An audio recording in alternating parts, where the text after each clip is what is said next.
Karena yang kami pahami bahwa bahasa Melayu adalah bahasa sebuah bangsa yang sudah dituturkan. Setiap orang tuh ada beda-beda pendapat dan juga opini mereka masing-masing, guys. Tidak salah untuk kita menerima ataupun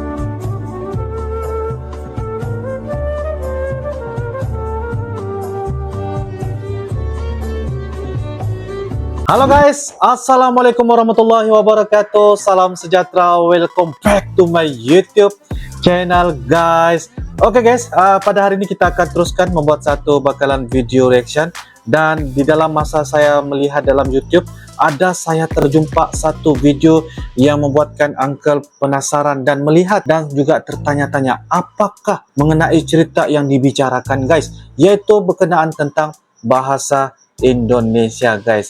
Dan ini merupakan salah satu perkara yang membuatkan daya tarikan yang untuk kita sama-sama melihat apakah kenyataan-kenyataan yang telah dibicarakan ataupun perkara-perkara yang ingin disampaikan guys. Oke guys, dengan tajuk ataupun judulnya tanggapan Presiden Syarikat Melayu tentang bahasa Melayu sebagai bahasa ASEAN.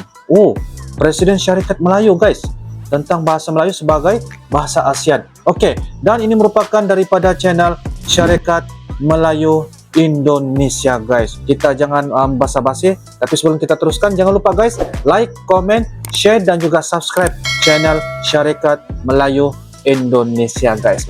Oke guys, tertanya-tanya guys, apakah yang dikaitkan tentang bahasa Melayu sebagai bahasa ASEAN? Tanpa membasa-basi, ayo kita sama-sama nonton di dalam video pada kali ini guys. Ayo guys. Oke guys, dengan kiraan 3, 2 dan 1 guys. Assalamualaikum warahmatullahi wabarakatuh. Waalaikumsalam warahmatullahi wabarakatuh. Menanggapi persoalan yang sedang hangat dibincangkan terkait usulan dari yang amat berhormat Perdana Menteri Malaysia Datuk Seri Ismail Sabri Yaakob kepada yang terhormat Presiden Republik Indonesia Insinyur Joko Widodo dalam lawatan resmi kenegaraan pada tanggal 1 April 2022 yang lalu. Oke, Presiden Syarikat Melayu. Nama dia Tengku Rio Rizkan. Presiden Syarikat Melayu Indonesia, guys. Usulan tersebut mengenai penggunaan bahasa Melayu sebagai bahasa kedua di wilayah ASEAN. Atas aspirasi dan permintaan dari saudara-saudara masyarakat Melayu di Indonesia yang tergabung dalam Syarikat Melayu Indonesia, mohon izin saya menanggapi dengan segala kerendahan hati. Ada 3 hal yang ingin saya sampaikan menanggapi hal tersebut. Pertama, tentang usulan penggunaan bahasa Melayu sebagai bahasa kedua di wilayah ASEAN. Menurut pendapat saya, usulan ini patut dihargai dan bahkan selayaknya diusulkan bukan menjadi bahasa kedua, melainkan menjadi bahasa utama. Bukan bahasa kedua, tetapi dijadikan bahasa utama di ASEAN dalam komunikasi lintas negara di ASEAN. Mengapa begitu?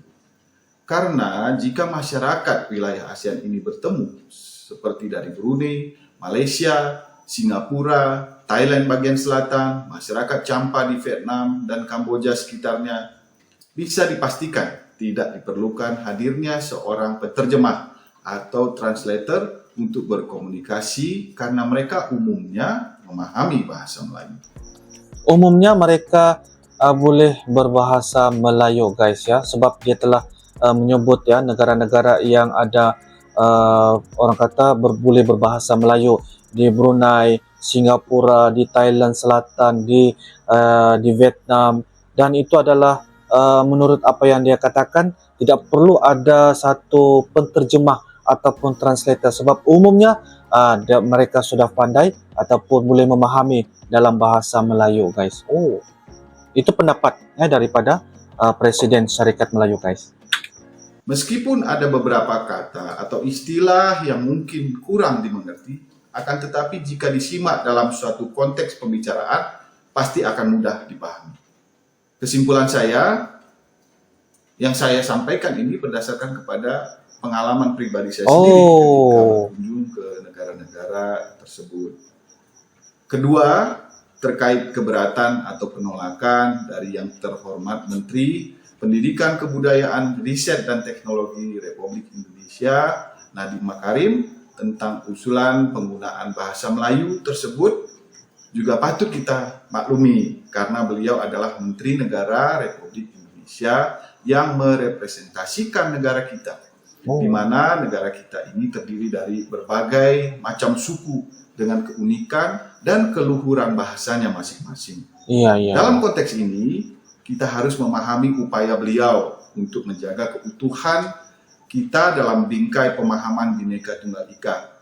Saya kira hal ini semestinya kita tanggapi dengan bijaksana dan tidak perlu dijadikan isu, apalagi sebagai alat pemanas bagi masyarakat Melayu di Indonesia. Tetapi saya mohon izin menyampaikan kepada Bapak Menteri Nadiem Makarim yang kami hormati bahwa dalam catatan sejarah, bahasa Melayu adalah lingua franca yang menyatukan Nusantara sebelum adanya Negara Kesatuan Republik Indonesia. Bahasa Melayu adalah ibu dari bahasa Indonesia. Bahasa Melayu adalah ibu kepada bahasa Indonesia. Menurut apa yang dia ceritakan, guys?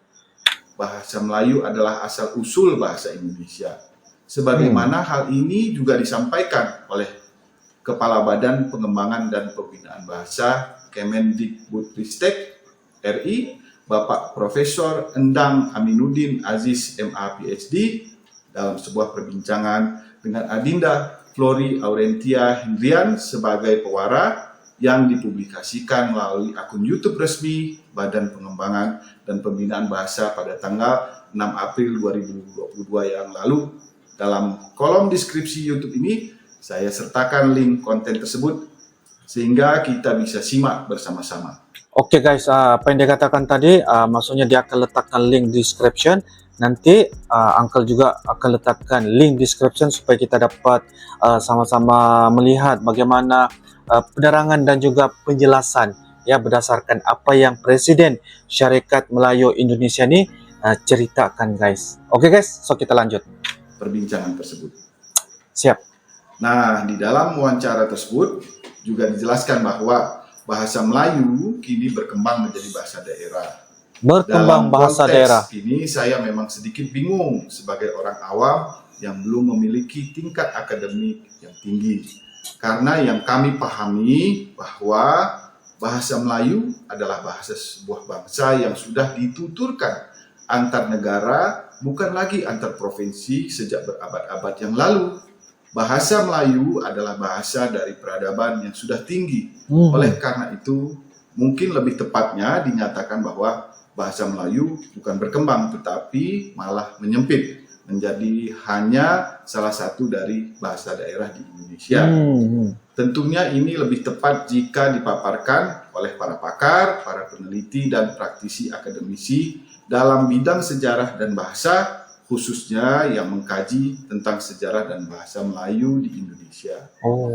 Namun begitu, jika memang dianggap bahwa bahasa Melayu sebagai bahasa daerah, maka dalam kesempatan ini saya juga memohon kepada yang terhormat Bapak Menteri Nadiem Makarim untuk menjadikan bahasa Melayu sebagai kurikulum wajib bahasa daerah di daerah yang memiliki jati diri, identitas atau entitas Melayu secara kultur, historis, dan geografis, di mana mayoritas masyarakatnya adalah Melayu, sebagaimana status kurikulum bahasa Sunda di Provinsi Jawa Barat, bahasa Jawa di Provinsi Jawa Tengah dan Timur, dan daerah lainnya. Ketiga, yang perlu saya sampaikan sebagai wacana pemikiran adalah tentang eksistensi sebuah bahasa, bahwa proses terbentuknya sebuah bahasa memerlukan rentang waktu yang panjang, setidaknya dalam hitungan abad, untuk bisa menjadi sebuah alat komunikasi bagi masyarakat tertentu secara masif. Hal ini dapat kita temukan dalam kajian bidang keilmuan neurolinguistik, psikolinguistik, dan evolusi manusia, atau pada kajian linguistik modern yang diketengahkan di abad ke-18 lewat sebuah tesis dari Johann Gottfried Herder dan Johann Christoph Edelum, yang kemudian masih menjadi salah satu referensi utama dalam kajian sejarah bahasa di dunia. Setelah sedikit mempelajari keberadaan suatu bahasa berdasarkan proses pembentukannya itu, kemudian muncul sebuah pertanyaan dalam benak saya. Tentunya dalam konteks pembelajaran, yaitu bagaimana mungkin sebuah bahasa bisa hadir dalam waktu singkat dari suatu entitas yang eksistensinya belum sampai pada hitungan abad. Tentu untuk menjawab pertanyaan ini diperlukan kajian yang komprehensif dengan menjunjung tinggi nilai-nilai objektivitas. Mungkin diperlukan sebuah tinjauan sebagai contoh, seperti bahasa Inggris misalnya. Digunakan oleh banyak negara, termasuk Amerika Serikat yang berdiri sejak tahun 1789, di mana George Washington sebagai presiden pertama. Dari 1789 itu hingga kini, adakah kita dapati bahasa Amerika? Rasanya saya belum pernah mendengar atau menemukannya. Sepengetahuan saya, bahasa yang digunakan di Amerika adalah bahasa Inggris Amerika atau American English. Begitu juga di negara Australia dan puluhan negara lainnya. Karena bahasa Inggris menjadi bahasa pemersatu mereka. Meskipun terdapat banyak ragam perbedaan dalam dialektikanya. Sehingga wajar apabila mereka menjadi sangat maju dan berhasil menciptakan sebuah peradaban sehingga kita mau tidak mau terkena imbas dari peradaban mereka itu. Dari uraian, maksudnya guys, perlu juga ya menguasai bahasa Inggris untuk kita sama-sama dapat mempermudahkan juga di peringkat yang tertinggi, di peringkat antarabangsa internasional. Apabila kita ketemu dengan orang-orang Inggris, pasti kita perlu juga satu kemudahan dari segi kita berkomunikasi dengan orang asing yang berbicara ataupun bertutur bahasa Inggris, guys.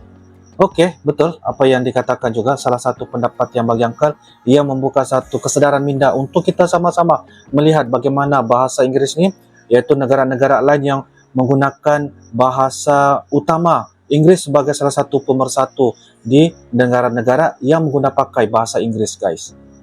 Oke, itu yang membuatkan mereka dapat memajukan peradaban dunia mereka, guys. Oke. Di atas saya menyimpulkan tentang pengusulan oleh Perdana Menteri Malaysia tersebut adalah sebuah upaya dalam mengetengahkan eksistensi bahasa Melayu Indonesia, bahasa Melayu Malaysia, bahasa Melayu Brunei, dan seterusnya sebagai sebuah bahasa bersama, dengan maksud dan tujuannya adalah untuk memperkuat hubungan antar negara serumpun di Asia Tenggara, sehingga dalam masa yang akan datang, seiring dengan perkembangan zaman dan untuk menjawab tantangan di era globalisasi, perlu suatu ikatan kebersamaan yang bisa dimulai dengan kebersamaan dalam bahasa.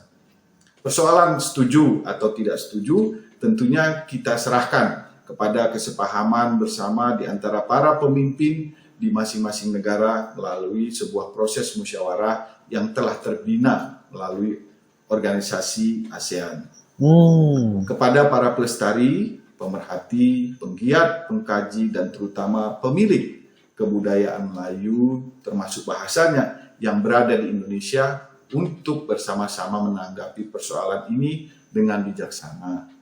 Dan saya berharap dengan adanya persoalan ini semakin menguatkan ikatan silaturahmi di antara kita untuk saling mengingatkan akan sebuah kebudayaan dari peradaban tinggi yang telah mendidik kita untuk selalu mengetengahkan adab dan budi pekerti, budi bahasa dalam setiap gerak langkah serta penyampaian bahasa kita, baik lisan maupun tulisan.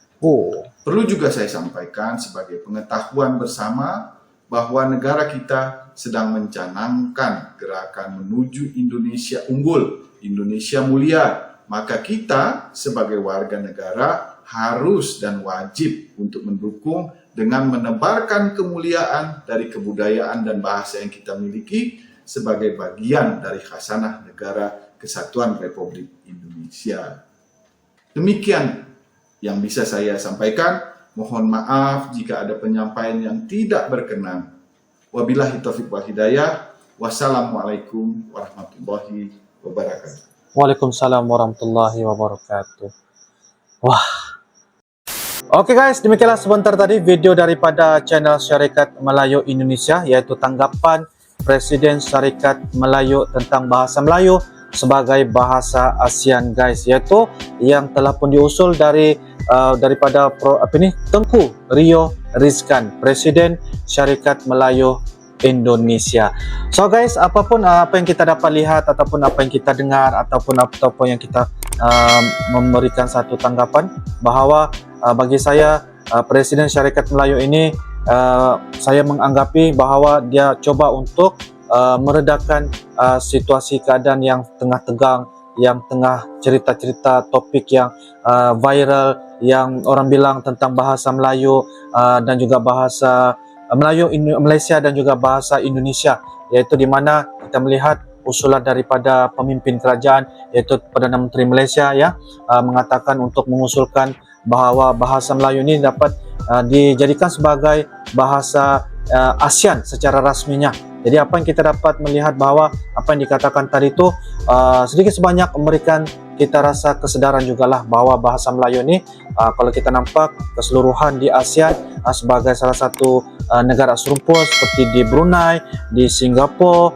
di Vietnam yang berada di sana, Thailand Selatan yang menggunakan bahasa Melayu untuk kita dapat memersatukan keseluruhan di ASEAN guys.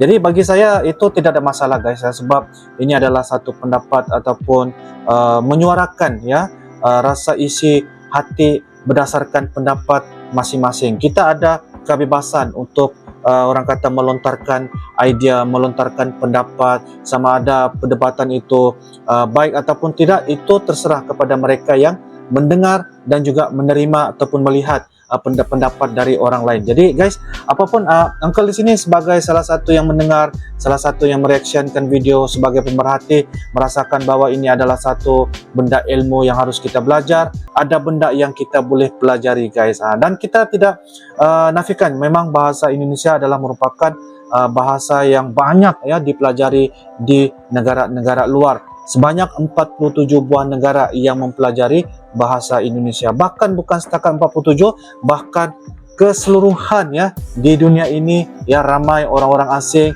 dapat mempelajari Indonesia dengan lebih gampang guys. Apapun itu adalah salah satu benda yang harus kita pelajari, dan saya menganggap dan saya menyuruh kepada semua orang guys ya yang tengah menonton ini supaya kita dapat sama-sama dapat memahami, dapat menjadikan benda ini sebagai satu pengetahuan juga ilmu kepada kita, sebab ada setiap orang tu ada beda-beda pendapat dan juga opini mereka masing-masing guys. Tidak salah untuk kita menerima ataupun kita mendengar sebagai salah satu wacana ilmu untuk di dalam diri kita sendiri guys. Itu yang paling penting lah. Itu pendapat daripada Uncle. Mungkin kalian ada pendapat dan sebagainya, boleh turunkan di ruangan kolom komentar guys. Sebab Presiden Syarikat Melayu ini bagi saya ia sangat-sangat coba untuk menceritakan fakta dan sangat-sangat bersopan santun dalam yang memberikan satu orang kata pengucapan, penjelasan ya kepada kita semua dalam kita hal mengetahui bahwa bahasa Melayu, bahasa Indonesia tidak kiralah di mana-mana pun negara di Asia Serantau ini kita adalah negara serumpun guys. Walaupun ada beda-beda, tetapi masih lagi kita boleh dapat memahami guys. Oke guys, itu saja daripada Uncle reaction pada kali ini. Semoga kita akan bisa ketemu lagi di video akan datang. Mohon maaf guys, andai kata ada tutur bicara daripada Uncle, fakta dan sebagainya ataupun penyampaian yang kurang tepat daripada Uncle mohon maaf guys. Sampai jumpa lagi guys. I love you Malaysia, I love you Indonesia. Assalamualaikum warahmatullahi wabarakatuh. Bye bye.